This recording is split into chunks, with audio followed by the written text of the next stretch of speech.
de Cushing, vamos con el síndrome de Cushing, y tenemos que se divide en exógeno, una de sus divisiones es en exógeno o facticio, que está dado por medicamentos, que son los corticoides que les dejan a las personas y todo eso.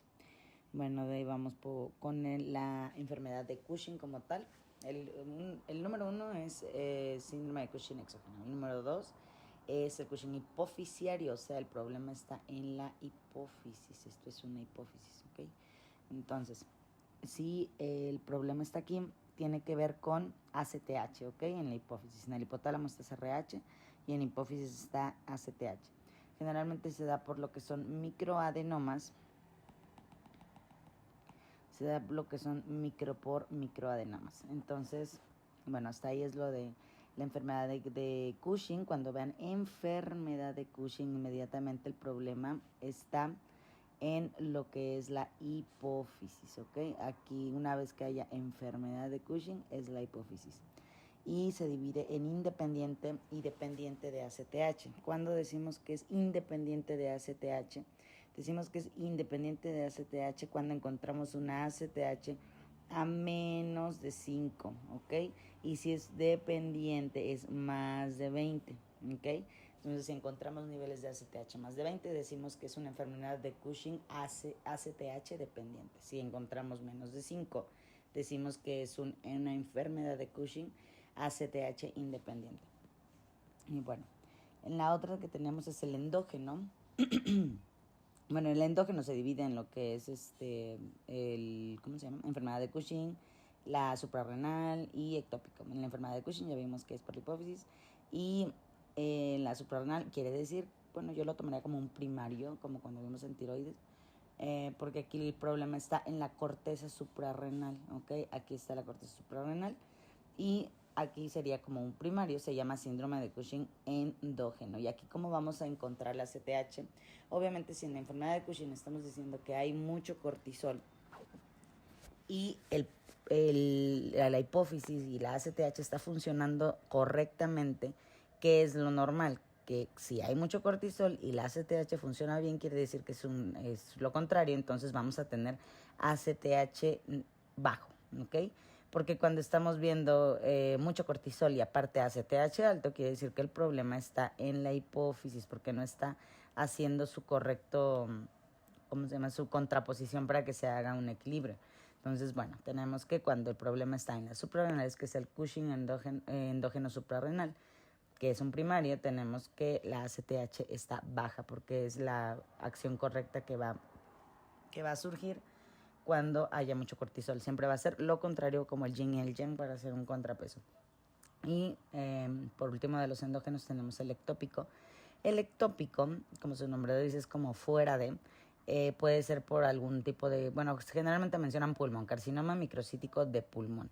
Y en el carcinoma microcítico de pulmón simplemente va a ser una enfermedad o algo extra hipofisiario, o sea, fuera de la hipófisis, que está causando que haya mucha ACTH. Puede ser un carcinoma del timo, puede ser un carcinoma del colon, puede ser en el páncreas o en ovario. Estos son los más importantes.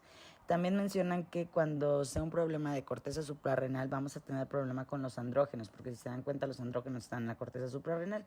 Entonces, si tenemos un carcinoma suprarrenal es muy probable que tengamos los DEAs altos y tengamos hirsutismo, calvicie y cosas que afectan lo que es tener pues mucho andrógeno y todo eso. Y bueno, las manifestaciones clínicas, pues ya saben, lo de cara de luna llena, va a ser un gordo, o sea, como con obesidad truncular. Estas son las estrías que tienen como si fuera un embarazado. Y como si se ponen a ver toda la fisiología del cortisol, en la fisiología del cortisol sale que su exceso causa debilidad muscular y que causa obesidad. ¿Por qué? Porque está mucho cortisol, te da como mucha herramienta para crear andrógenos y para crear testosterona, muchos lípidos, entonces por eso está gordo, por eso va a tener cara de luna llena, por eso va a tener problemas vasculares, por lo tanto se traduce en hematomas, en fragilidad capilar, que son, bueno, todos los hematomas y eso, y sobre todo la hiperpigmentación, ¿ok? Y vas a tener como si fuera un gordito con piernas súper flaquitas porque no tiene músculo y está muy débil, ¿ok? Esa es la clínica. En laboratorio, como lo hacemos, puede ser por cortisol urinario y puede ser por cortisol plasmático, ¿ok? Lo vamos a encontrar elevado. También vamos a encontrar elevados en cuestión de síndrome de Cushing facticio o exógeno cuando estemos hablando de medicamentos como cortisona e hidrocortisona, pero si no estamos hablando de medicamentos hidrocortisona y cortisona, lo vamos a encontrar el cortisol bajo, ¿ok? Aquí entonces prácticamente te está diciendo que el cortisol urinario y plasmático se va a encontrar alto a menos que sea culpa de un cortisol facticio. Pero que si te están dando cortisona, hidrocortisona, entonces sí los vas a encontrar. Entonces me hace como muy revuelto y la verdad no lo veo tan importante, pero bueno. Ok. Vamos con la siguiente, que es ok. ¿Cómo vamos a encontrar la aldosterona? Aquí prácticamente puse una fotito donde estamos viendo que el cortisol se puede unir tanto al receptor 1 como al receptor 2, ¿ok? Y aquí prácticamente como ya se agotó, el receptor 2 se va a unir al receptor 1. ¿Qué quiere decir esto? Que en un síndrome de Cushing, cuando hay muchísimo cortisol, se nos van a agotar los lugares del receptor 2, por lo tanto el cortisol no le queda más que unirse al receptor 1. Y si nos acordamos de la fisio, en el receptor 1, pues va a actuar como un mineralocorticoide. ¿Y cuál es el mineralocorticoide que conocemos? Aldosterona. ¿Y qué quiere decir aldosterona? Bueno, aldosterona, acuérdense que ama sodio, odia potasio. Por lo tanto, si potasio y ácido, si sacamos todo el ácido y nos quedamos sin ácido, ¿qué es? Bueno, ya no es un ácido, es un alcalino. Entonces nos va a dar una alcalosis metabólica. Y si tenemos el potasio bajo, ¿por qué? Porque hay tanta aldosterona, o se ejerce un efecto tan muy mineralocorticoide, que entonces vamos a desechar mucho potasio, lo va a odiar demasiado, que no vamos a tener. Entonces vamos a tener una alcalosis metabólica hipocalémica, que es muy típica del, del Cushing ectópico, y también hipoclorémica. Y bueno, en el diagnóstico tenemos que están los de primera línea, ¿no? Para el diagnóstico tenemos que tener primero que nada 2 pruebas positivas, ¿ok? Cuando medimos el cortisol libre en orina de 24 horas, si tenemos más, así que probamos cómo está el cortisol y está de 100 a 140 en 2 días diferentes, ok, entonces eso es una prueba positiva.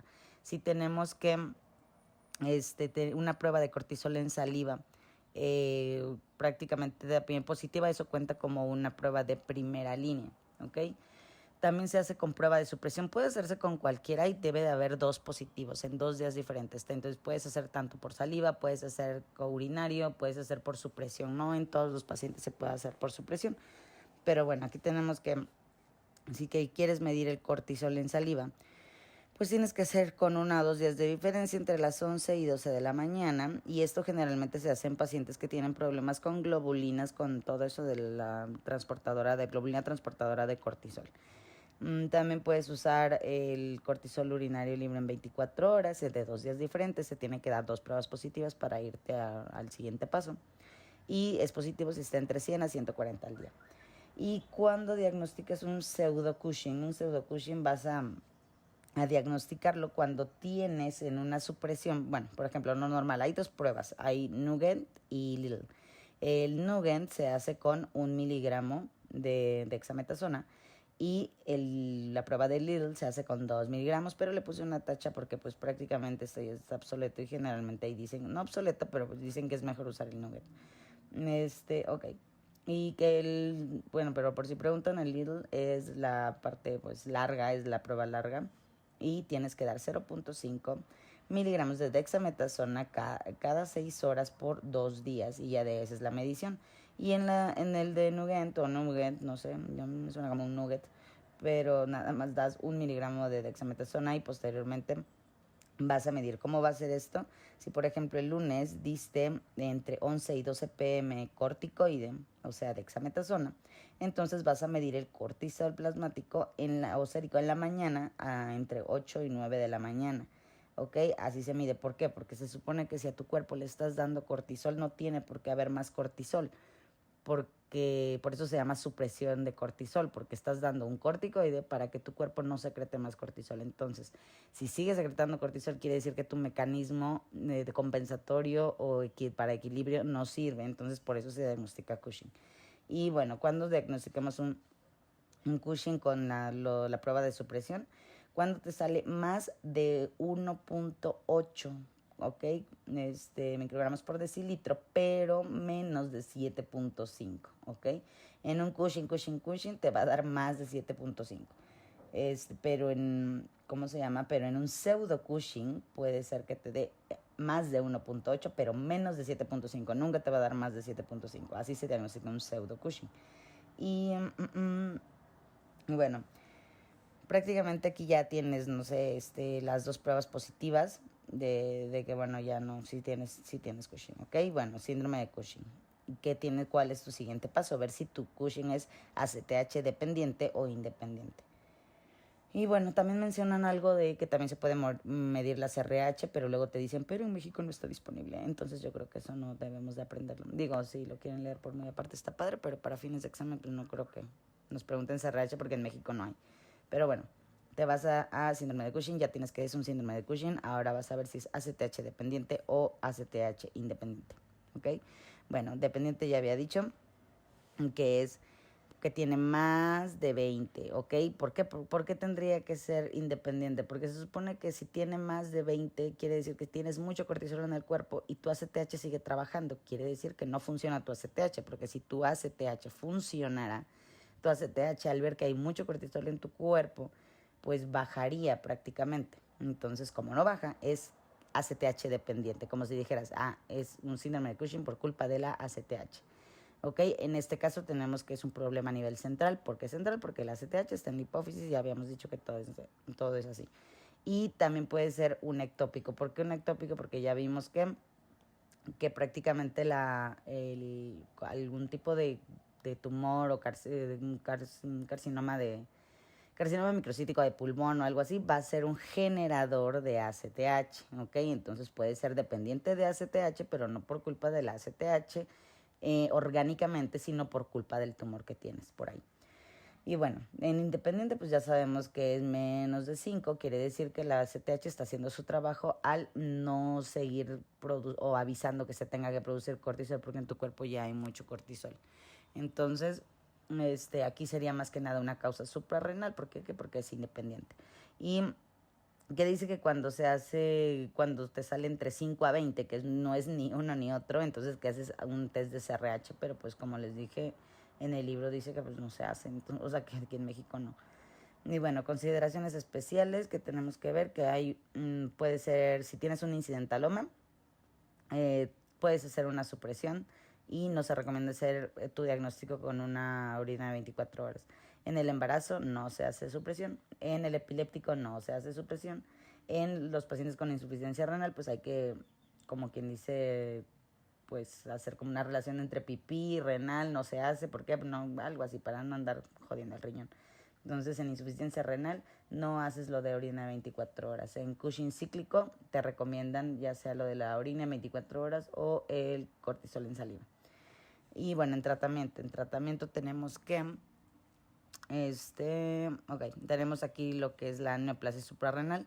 Aquí está la corteza suprarrenal y todo ese rollo. Entonces, ¿qué se hace? Pues es una cirugía, generalmente por laparoscopía.